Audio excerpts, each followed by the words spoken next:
యాలకులు లవంగాలు కూడా ప్రపంచానికి అంతటికి నౌకల్లో పంపించిన జాతి నా భారత జాతి. యాలకులు లవంగాలు కూడా సమస్త సుగంధ ద్రవ్య, దాల్చిన చెక్క మసాలాలో ప్రధానంగా వాడతారు. దాల్చిన చెక్క ప్రపంచానికి తెలియదు, అది ప్రపంచం దాల్చని చెక్క.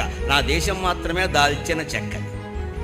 దానికోసం పొడవరేసుకొచ్చారండి ఈ దేశానికి. ఆ సుగంధానికి ఇటువంటిది మేము ఎక్కడ చూడలేదు. ఈ మసాలా ద్రవ్యాలు అవి ఇక్కడ ఉత్పత్తి చేశారు, ఈ దేశంలో మాత్రమే వాడారు. విదేశీయులు వచ్చి అడిగితే అవసరమైన ఖరీదుకి అమ్మేవారు, తద్వారా విదేశీ మారక ద్రవ్యం సంపాదించేవారు. ఇవాళ మనం ప్రతి వస్తువు America brand, Britain brand, China brand వాడుతున్నాం. అందుకని రూపాయి విలువ పడిపోయింది, 80 రూపాయలకు వచ్చింది.